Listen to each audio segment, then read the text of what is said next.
Good morning all of you dear students. Last video में हमने आपको हिस्ट्री डेफिनेशन यानी कि इतिहास की क्या परिभाषा होती है, इतिहास किसे कहते हैं, इस बात पर हमने चर्चा की। और आज हम आपसे बात करते हैं कि हिस्ट्री का डिवीजन कितने पार्ट में किया गया है। इतिहासकारों ने इतिहास को 3 भागों में इसका विभाजन किया, यानी कि जो इसका डिवीजन हुआ है 3 पार्ट में हुआ है। पहला पार्ट है एंशिएंट हिस्ट्री यानी कि प्राचीन इतिहास, सेकंड मिडिवल हिस्ट्री मध्यकालीन इतिहास, और थर्ड मॉडर्न हिस्ट्री आधुनिक इतिहास। अब इन तीनों हिस्ट्री यानी कि एंशिएंट, मिडिवल, मॉडर्न, इन तीनों डिवीजन में सबसे पहले हम आपको पहले टॉपिक में बताना चाहेंगे कि तीनों हिस्ट्री का एंशिएंट, मिडिवल, मॉडर्न, इन तीनों कालों का आपस में क्या लिंक है, क्या रिलेशन है। और आज की पहली क्लास में हम आपको जो है हिस्ट्री के पूरे हिस्ट्री को यानी कि एंशिएंट से लेकर के मॉडर्न तक एक शॉर्ट समरी हम आपको बताएंगे और उसके बाद फिर एक एक सेक्शन की क्लास को कंटिन्यू करेंगे। फ्रेंड्स, आज हम बात करेंगे मानव सभ्यता का विकास, development of human civilization from ancient India to modern India, यानी कि प्राचीन काल से लेकर के वर्तमान समय तक मानव सभ्यता के विकास के क्रम के बारे में आज हम संक्षिप्त बात करेंगे। आप सभी को पता है मानव सभ्यता के इतिहास की शुरुआत स्टोन एज से मानी जाती है, पाषाण काल से मानी जाती है। स्टोन एज से क्यों मानी जाती है और इस काल को स्टोन एज क्यों कहा जाता है? आपको इस बात को ध्यान देना होगा कि मानव की सभ्यता के विकास के क्रम में सबसे पहले मानव ने अपने हित के लिए पत्थर का प्रयोग सबसे अधिक किया। जैसे हम आपको एक छोटा सा उदाहरण दे दें, जब मानव आदिम समाज में था, ठीक है, आदिकाल में था, तो उस समय मानव जंगल और गुफाओं में रहा करता था। गुफा पत्थर के बने होते थे, पाषाण खंड के होते थे, तो रहने के लिए आवास के रूप में मानव ने पत्थर को ही अपना जो है इंपॉर्टेंस दिया। इसके बाद मानव को अगर हिंसक पशुओं से अपनी रक्षा करनी होती थी तो वहां पर मानव जो है स्टोन से बने औजार का प्रयोग करता था। साथ ही पशुओं का अगर शिकार करना होता था तो भी मानव पत्थर से बने जो है औजार का प्रयोग करता था। तो चूंकि मानव सभ्यता के इनिशियल स्टेज में आप देख रहे हैं कि पत्थर की भूमिका बहुत अधिक है, पाषाण की भूमिका बहुत अधिक है, इसलिए मानव सभ्यता के इतिहास के पहले चरण में जो है हम स्टोन एज, पाषाण काल के रूप में इसको नाम दे देते हैं। अब आइए हम बात करते हैं पाषाण काल से मानव सभ्यता की शुरुआत की। लेकिन एक चीज हम आपको बता दें, मानव सभ्यता की शुरुआत स्टोन एज, पाषाण काल से मानी जाती है। इसका मतलब मेरे दिमाग में ये बात तो आ ही रहा होगा कि इससे पहले मानव जीवन कैसा था। तो इससे पहले मानव जीवन के बारे में हम आपको बता दें, जहां पर हम आपको ये डार्क सर्कल दिख रहा है, यहां पर हम आपको ये बताना चाह रहे हैं कि इस समय का जो मानव था और पशु समाज, इसके बीच में कोई अंतर नहीं होता था।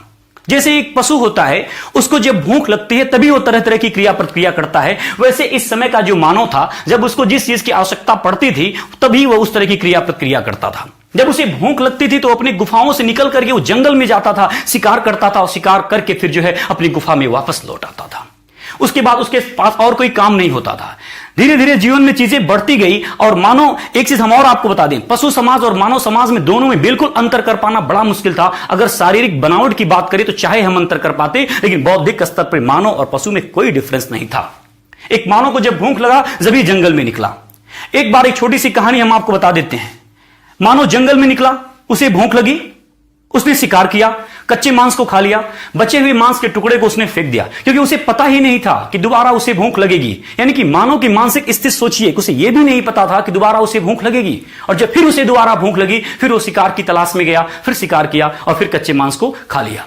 एक बार वो जंगल में गया, शिकार किया, कच्चे मांस को खाया, इसके बाद मस्ती में घूमने लगा होगा। उसके बाद फिर उसे भूख लगी होगी। अब वो शिकार की तलाश में इधर उधर भटक रहा था, लेकिन कहीं पर भी उसे शिकार नहीं मिला। 2 दिन बीत गए, 3 दिन बीत गए होंगे। इसके बाद मानो उसी रास्ते से होकर के आ रहा था जिस रास्ते पर बचे हुए जो है मांस के टुकड़े को फेंक रखा था। मानव के मन में आया होगा कि इस मांस के टुकड़े का प्रयोग किया जाए, उपभोग किया जाए, और मानव ने ऐसा किया होगा और उसकी भूख मिट गई होगी। इस तरीके से मानव के समझ में आ गया होगा कि अगर बचे हुए मांस के टुकड़े को हम ना फेंके और स्टोर करके रखें तो भूख लगने पर हम अपनी आवश्यकता की पूर्ति कर सकते हैं। और इस तरह से आप देखेंगे मानव सभ्यता के विकास में ये पहला ऐसा चरण था जो पशु समाज से मानव को अलग कर लेता है। तार्किक क्षमता के आधार पर आप देखें, अब मानव समझने लगा कि अगर हम जिस कच्चे मांस को फेंक देते हैं, अगर उसको संग्रह कर ले तो हम अपनी आवश्यकता की पूर्ति कर सकते हैं, ताकि हम अपनी भूख को मिटाने में इसका प्रयोग कर सकते हैं। और इस तरीके से मानव जब इतना विकास के क्रम में आगे बढ़ गया, तब इतिहासकारों ने जो है मानव सभ्यता के पहले चरण की बात कर डाली, स्टोन एज। स्टोन एज का डिवीजन इतिहासकारों ने 3 भागों में किया। पहला part palaeolithic age, second mesolithic age, third neolithic age. Palaeolithic age यानी कि पूर्व पाषाण काल, मेसोलिथिक एज यानी कि मध्य पाषाण काल, नियोलिथिक एज यानी कि नवपाषाण काल। पैलियोलिथिक एज के बारे में अगर हम बात करें तो मानव जीवन के इतिहास का वह क्रम है जिस समय मानव जो है शिकार करके अपना जीवन चलाता था। यानी कि इस युग को हम शिकारी युग के नाम से भी जान सकते हैं, यानी कि हंटिंग एज। अब एक छोटी सी कहानी हम आपको बता दें।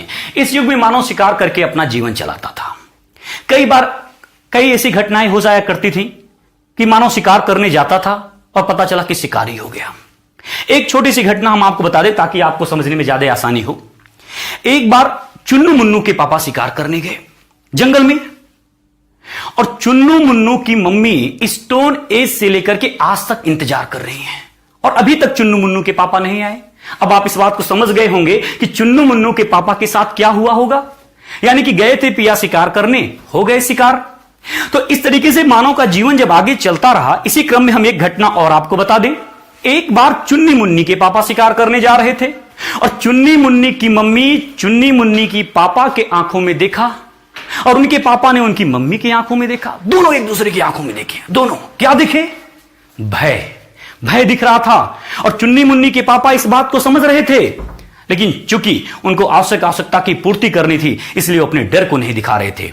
लेकिन चुन्नी मुन्नी की मम्मी की आंखों में भय देख करके उनके पापा ने कहा फिर क्या करें? तब चुन्नी मुन्नी की मम्मी ने कहा कि हम जिन पशुओं का शिकार करते हैं अगर उन्हीं पशुओं को पालतू बना लें तो ज्यादा आसान हो जाएगा और हमें जंगल जाने की जो है कम जरूरत पड़ेगी और इससे पूरी संभावना है कि मानव जो है शिकार होने से बच जाएगा। ये बात चुन्नी मुन्नी के पापा के दिमाग में आ गया। अब मानो हम चुन्नी मुन्नी की कहानी के माध्यम से आपको ये समझा रहे हैं कि मानो अब जो है जिन पशुओं का शिकार करता था उन्हीं पशुओं को पालतू बनाया और उन्हीं पशुओं को पालतू बना करके घर पर ही छोटा किया। तो इस तरीके से पहली बार छोटा करने का कॉन्सेप्ट जो दिया गया वो चुन्नी मुन्नी की मम्मी के द्वारा दिया गया होगा। यानी कि जो मानव के विकास का क्रम है उसमें आपने देखा कि शिकार के साथ अब मानव पशुपालन करने लगा।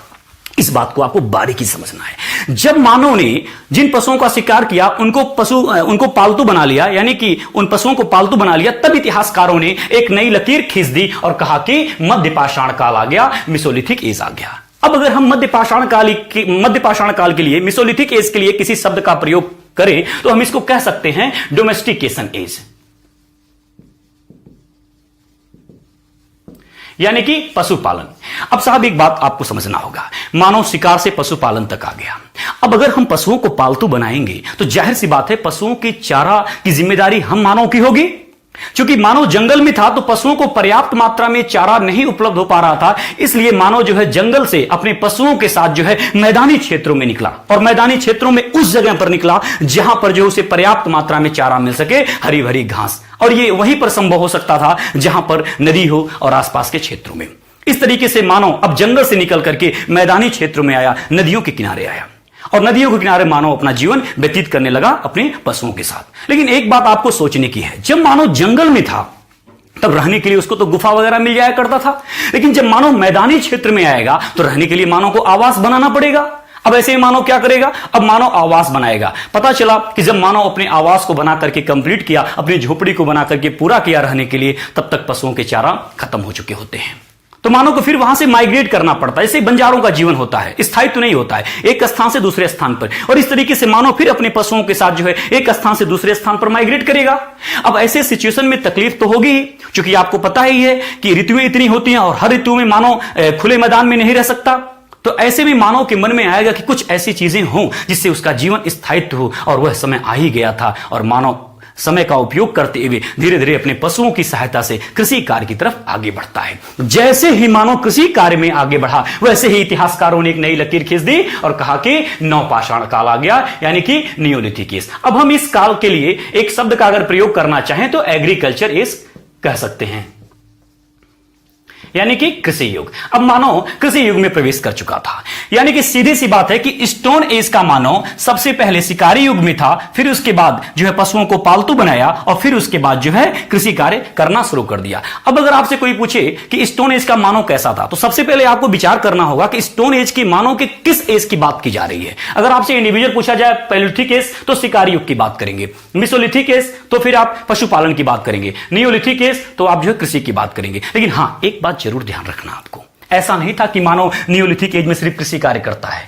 मानव नियोलिथिक एज में शिकार भी करता है, पशुपालन भी करता है और कृषि कार्य भी करता है, लेकिन प्रायोरिटी के स्तर पर अगर हम बात करें तो यहां पर मानव एग्रीकल्चर को इंपॉर्टेंस देगा। वैसे मध्य पाषाण काल में अगर आप देखेंगे तो मध्य पाषाण काल में मानव पशुपालन तो करता है लेकिन शिकार भी मानव करता है। आज वर्तमान समय में तुलना कर सकते हैं क्या आसमानों जो है पशुपालन का कार्य नहीं करता? क्या आसमानों कृषि कार्य नहीं करता? लेकिन काफी हद तक आप देखेंगे हर व्यक्ति की प्रायोरिटी होती है बिजनेस, व्यापार। तो आप यहां पर भी देखेंगे प्रायोरिटी के स्तर पर इसे शिकारी युग, इसे पशुपालन युग और इसे जो है हम जो है आपको एग्रीकल्चर युग के रूप में देखा जा सकता है। अब नवपाषाण काल का अंतिम चरण आ चुका था। नवपाषाण काल के अंतिम चरण में मानव के द्वारा सबसे पहले मेटल का जो प्रयोग किया गया वो था कॉपर, यानी कि कॉपर का प्रयोग मानव ने किया। एक सामान्य सी बात है, मैं बहुत ज्यादा चीजों को कॉम्प्लिकेटेड नहीं बनाना चाहता, सामान्य सी बात है कि कॉपर के प्रयोग से कृषि कार्य में जबरदस्त जो है परिवर्तन हुआ। अब आप सोच रहे होंगे कॉपर के प्रयोग से कृषि कार्य में कैसे परिवर्तन हुआ? चलिए एक छोटा सा उदाहरण, अगर खेत की जुताई अच्छी होगी तो उत्पादन अच्छा होगा, प्रोडक्शन अच्छा होगा। अब मानो खेत की जुताई किससे कर रहा होगा? संभावना यह हो सकती है कि पत्थर के बने औजार से, लकड़ी के बने औजार से, हड्डी के बने औजार से। और अब इनकी तुलना में मानव जब मेटल का प्रयोग करेगा खेत और एग्रीकल्चर के कार्य में, तो जाहिर सी बात है प्रोडक्शन अच्छा होगा। और जब प्रोडक्शन अच्छा होगा तो एक कॉन्सेप्ट आप दिमाग में बैठा लें कि जब जब सरप्लस फूड प्रोडक्शन हुआ तब रूरल सिविलाइजेशन अर्बन सिविलाइजेशन में कन्वर्ट हो गई। यानी कि जब जब अधिक उत्पादन हुआ तब ग्रामीण सभ्यता शहरी सभ्यता में बदल जाएगी। और कैसे बदलेगी हम आपको बता दें। देखिए बीच में हर सभ्यता के बीच में हमने स्पेस दिया है, यहां पर आप इस चीज को देख पा रहे होंगे, यानी कि स्टोन एज और इंडस वैली सिविलाइजेशन के बीच में आप देख पा रहे होंगे। दरअसल ये वही जगह है जहां पर आप देखेंगे कि पाषाण कालीन ग्रामीण कबीलाई समाज धीरे धीरे जो है कैसे आगे बढ़ा और यहां पर कस्बा और कस्बे से फिर आगे बढ़ते हुए शहर में। अब इस कस्बे का निर्माण कैसे हुआ हम आपको बता दें। पहली बात, नवपाषाण काल के अंतिम चरण में जब सरप्लस फूड प्रोडक्शन हुआ तो एक छोटी सी बात समझिए। जैसे मान लीजिए कि नवपाषाण काल के अंतिम चरण में कबीलाई गांव मोहनपुर, कबीलाई गांव सोहनपुर, कबीलाई गांव रोहनपुर। अब हर कबीलाई गांव में जो है आपको पता है कि मिट्टी कई प्रकार की होती है और हर मिट्टी में अलग अलग उत्पादन क्षमता होती है। मान लीजिए कबीलाई गांव मोहनपुर में दाल का उत्पादन हुआ एक एग्जाम्पल के रूप में, सोहनपुर में या रोहनपुर में चावल का उत्पादन हुआ। अब इनके वहां सरप्लस दाल हो रहा है, इनके वहां सरप्लस चावल हो रहा है। अब अगर मान लीजिए इनको दाल की जरूरत है तो ये अपने चावल को दे करके दाल लेंगे। तो कहीं न कहीं मानव सभ्यता के विकास के क्रम में यहां से लेन देन शुरू हुआ और यही लेन देन आप जानते होंगे क्योंकि वस्तु के द्वारा वस्तु को लिया जा रहा है तो यही लेन देन वस्तु विनिमय प्रणाली या बार्टर सिस्टम के रूप में जाना जाएगा। अब जब लेन देन शुरू होता है तो कठिनाई क्या आई? जैसे मान लीजिए मोहनपुर गांव और सोहनपुर के गांव की दूरी काफी है, 10 किलोमीटर है। भाई आज के जमाने में ट्रांसपोर्ट सिस्टम बहुत अच्छा है तो मान लीजिए आप बहुत कम समय में इस डिस्टेंस को आप कवर कर लिए। लेकिन उस जमाने में जब आप इस डिस्टेंस को कवर कर रहे थे तो काफी समय लगता है। पता चला कि चुन्नी मुन्नी के पापा अभी गए हैं दाल लेने, आए 2 दिन बाद। तो ऐसे में ये डिस्टेंस कवर कर पाना काफी मुश्किल था क्योंकि नदी, पहाड़, जंगल, पर्वत और अन्य तरीके के रास्तों से होकर के दूसरे गांव तक जाना बड़ा कष्टकारी होता था। तो मानव ने सोचा कि अगर 2 कबीलाई गांव के बीच में जो है कोई ऐसा जगह बना लिया जाए जहां पर यहां के लोग आ जाएं और यहां के लोग आ जाएं और इसी जगह पर जो है हम लोग लेन देन करें तो दूरी कम हो जाएगी, ज्यादा आसान हो जाएगा। इस तरीके से मानव जो है 2 गांवों के बीच में जो है ऐसे जगह बनाने शुरू कर दिए जहां पर वह जो लेन देन की प्रक्रिया को आगे बढ़ाएगा। लेकिन एक चीज ध्यान रखिएगा, ये जो जगह मानव के द्वारा बनाया जाएगा वो नदी के किनारे, अमूमन नदी के किनारे बनाया जाएगा। उसके पीछे कारण क्या है कि नदी मार्ग से आना ज्यादा आसान था, वनस्पति जो है स्थल मार्ग से उस जमाने में।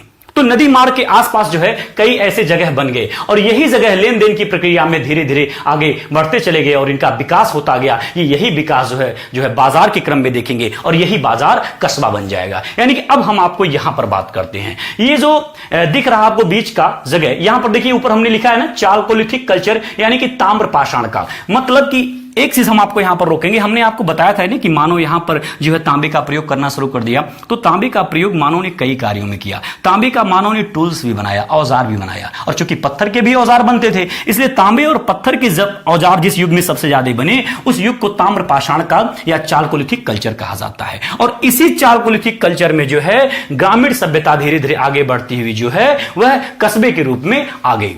और फिर चूंकि सरप्लस फूड प्रोडक्शन बहुत ज्यादा हो रहा था तो वही जो है कस्बाई सभ्यता जो है आगे चल करके आप देखेंगे शहरी सभ्यता के रूप में दिखने लगती है। यानी कि first urban civilisation that is called Indus Valley, यानी कि सिंधु घाटी की सभ्यता को जो है हम प्रथम शहरी सभ्यता के रूप में देखते हैं। अब आप इस बात को समझ गए होंगे कि यहां पर सरप्लस फूड प्रोडक्शन होने से कैसे कस्बा बना और फिर कैसे शहर बना। क्योंकि हमने आपको बताया था कि जो शहरी सभ्यता आपको दिख रही है, ये बाजार, बाजार से कस्बा, कस्बा से शहर। और इस इंडस वैली सिविलाइजेशन की अगर हम बात करें तो सिंधु और उसकी सहायक नदियों के आसपास के जो शहर हैं वही सिंधु घाटी की सभ्यता के रूप में जाने जाते हैं। हालांकि इसका विस्तार हिंदुस्तान में कई जगहों पर था, बट इसके केंद्र के रूप में अगर देखा जाए तो इंडस वैली और उसकी सहायक नदियां ही सहायक रही हैं।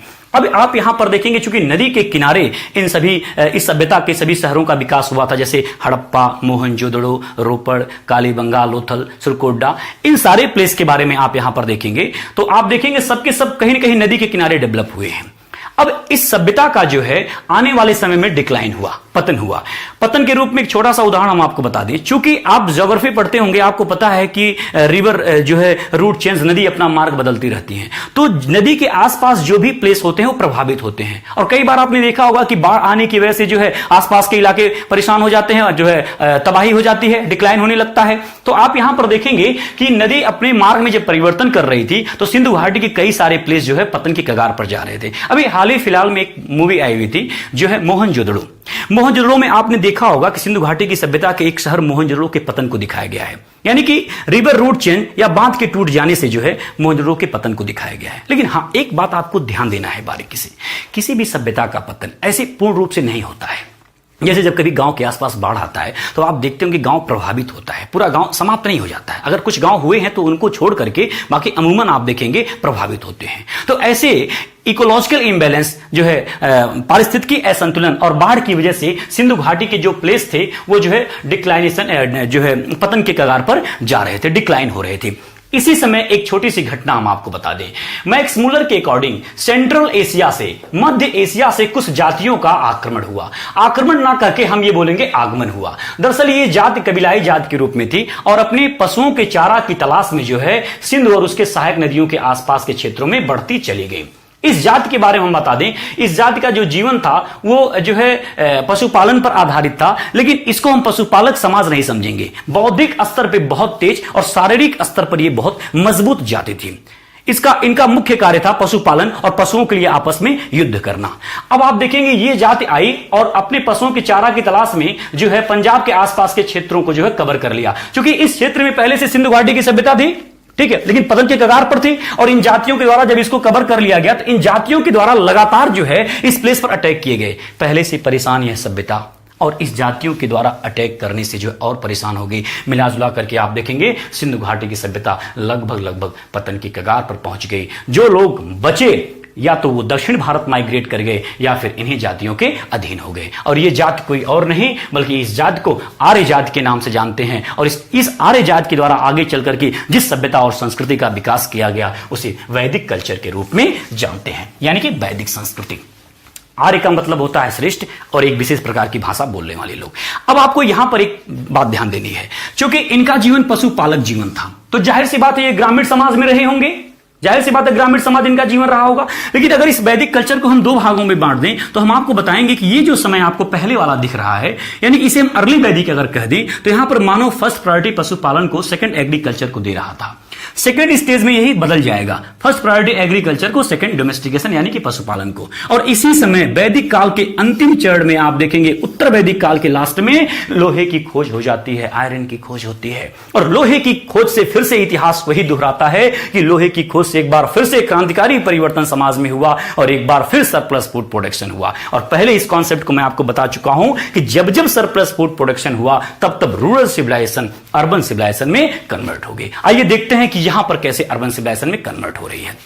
एक बार तो आपने देख लिया कि फर्स्ट अर्बन सिविलाइजेशन के रूप में इंडस वैली सिविलाइजेशन को, अब सेकंड अर्बन सिविलाइजेशन वैदिक कल्चर के बाद देखेंगे। वैदिक कल्चर के बाद फिर धीरे धीरे जो है नगर बनने शुरू हुए और वो नगर एक बड़े रूप में आपको देखने को मिलेगा। उस नगर को जो है हम महाजनपद के रूप में जानेंगे। महाजनपद यानी कि बहुत बड़े नगर। महाजनपद का उल्लेख बौद्ध साहित्य अंगुत्तर निकाय और जैन साहित्य भगवती सूत्र में किया गया है। बौद्ध साहित्य अंगुत्तर निकाय में जिन 16 महाजनपद के बारे में उल्लेख किया गया है उन 16 महाजनपद का मैं उल्लेख आपको कर दूं। अंग, मगध, काशी, कौशल, मल्ल, चेदी, वत्स, मत्स्य, कुरु, पांचाल, अश्मक, अवंती, कंबोज, गांधार, शूरसेन, इसके अलावा कुछ गणराज थे, पावा केमल, कुशीनारा केमल, रामग्राम के कोली, पिप्पलवन के मोरी, केसपुत्र के कालम, सुमसुमारगिर के बग, मिथिला के विदेह, वैशाली के लिक्षक, कपिलवस्तु के शाक्य, ये जो है कुछ गणराज्य और जो है महाजनपद के रूप में आप देख रहे हैं, ये शहर का रूप धारण कर लिए थे। अब आप देखेंगे कि मानव जीवन में एक बार फिर से ग्रामीण सभ्यता शहरी सभ्यता के रूप में कन्वर्ट हो गई, यानी कि second urban civilisation, that is called Mahajanapada. अब इन महाजनपद में आपस में युद्ध शुरू हो गए। हर महाजनपद अपने विस्तारवादी नीति के तहत एक दूसरे को अपने अधीन करना प्रारंभ कर दिया।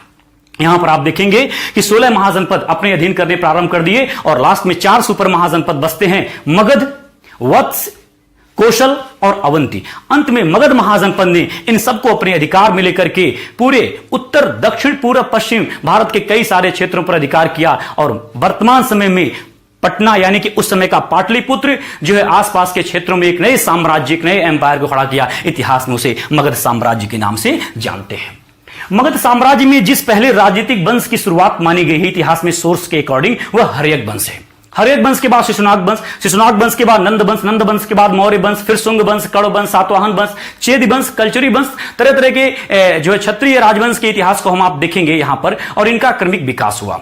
आगे चलकर के आप देखेंगे गुप्तों का इतिहास और फिर गुप्तों के इतिहास के बाद वर्धन वंश। वर्धन वंश को प्राचीन इतिहास का अंतिम राजवंश के रूप में जाना जाता है और वर्धन वंश का महान शासक हर्षवर्धन हुआ, जिसकी मृत्यु के बाद एक बार फिर से पूरे हिंदुस्तान में राजनीतिक शून्यता आ गई और उस राजनीतिक शून्यता के बाद फिर से नए नए छोटे छोटे राज्यों का उदय हुआ। उन्हीं राज्यों को राजपूत राज्य के नाम से जानते हैं और उस काल को राजपूत काल के नाम से जानते हैं।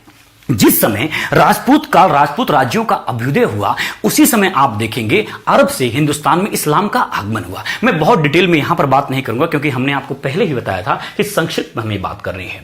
अरब से इस्लाम का आगमन जो है अरब आक्रमणकारी मोहम्मद बिन कासिम के द्वारा किया गया। मोहम्मद बिन कासिम ने 712 ईस्वी में 712 में सिंधु प्रांत के देवुल नगर पर अटैक करता है और वहां पर जो है काफी लूटपाट मचाया। साथ ही साथ वह इस्लाम का प्रचार प्रसार किया।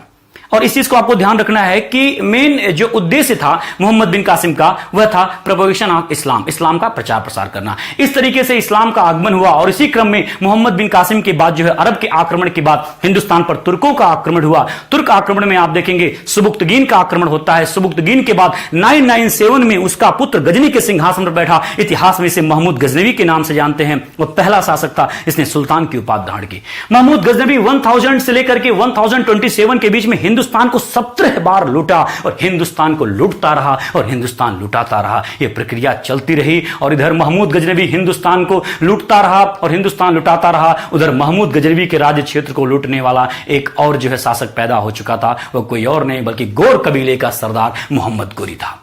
महमूद गजनवी के जीवन समाप्त होने के बाद आप देखेंगे संसवानी वंश का सरदार मोहम्मद गोरी जो है गजनी और गोर के आसपास के क्षेत्रों पर अधिकार करके हिंदुस्तान की तरफ रुख करता है और हिंदुस्तान को अपने अधिकार में लेने की बात सोचता है। अपनी महत्वाकांक्षा के बल पर कई बार असफलताओं को देखने के बावजूद भी मोहम्मद गोरी लगातार प्रयासरत रहता रहा और अंत में वो निर्णायक डेट आ गया था जिस समय हिंदुस्तान एक नई दिशा देखने को तैयार हो चुका था।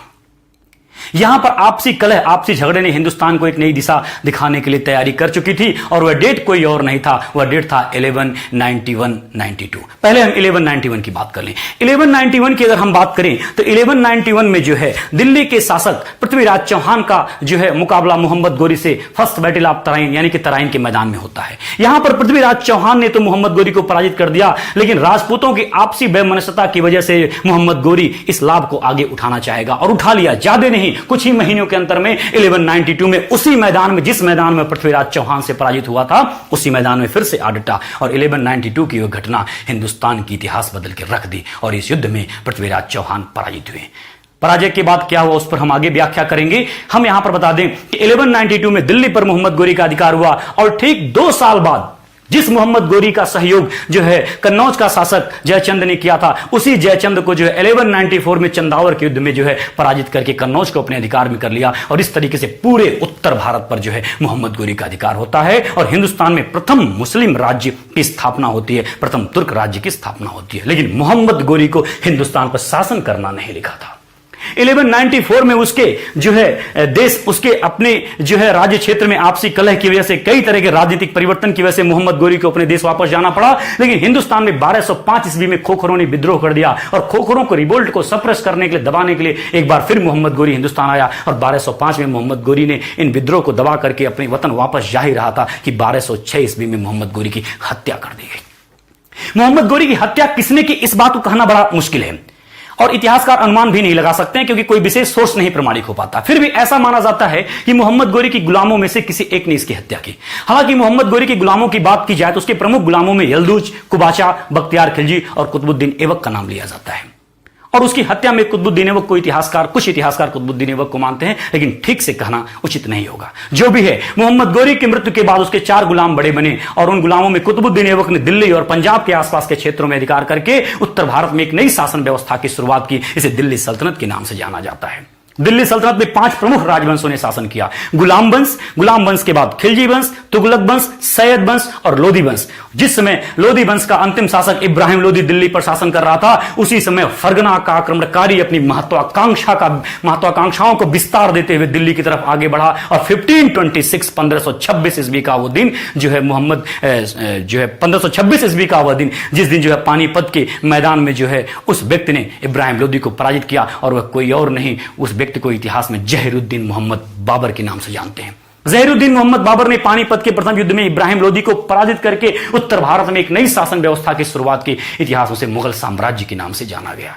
मुगल साम्राज्य में आप देखेंगे बाबर के बाद हुमायूं के बाद अकबर के बाद जहांगीर के बाद शाहजहां और औरंगजेब तक तो मुगलों की स्थिति ठीक थी, लेकिन औरंगजेब की मृत्यु जब 1707 में हो जाती है, उसके बाद मुगलों की स्थिति कमजोर होती है। वहीं पर हम आपको एक बात बता दें, जिस समय बाबर हिंदुस्तान की तरफ बढ़ रहा था, उसी समय हिंदुस्तान में यूरोपीय कंपनियों का आगमन हो रहा था, यानी कि आधुनिक भारत की शुरुआत हो रही थी। एक तरफ बाबर मुगल राजवंश की स्थापना करके हिंदुस्तान की शासन सत्ता को अपने अधिकार में करता है और दूसरी तरफ वहीं यूरोपीय कंपनियां हिंदुस्तान के व्यापार को अपने अधिकार में करने के लिए चल देती हैं। बात अगर हम यूरोपीय कंपनियों की करें तो यूरोपीय कंपनियों में पुर्तगाल, ब्रिटिश, डच, डेन, फ्रांसीसी, स्वीडिश, इन लोगों ने हिंदुस्तान में व्यापार को अपना केंद्र बनाया। लेकिन आपसी प्रतिस्पर्धा की वजह से जो है ब्रिटिश ईस्ट इंडिया कंपनी ने बाकी सभी कंपनियों को भारत से बाहर कर दिया और हिंदुस्तान के व्यापार पर एकाधिकार कर लिया।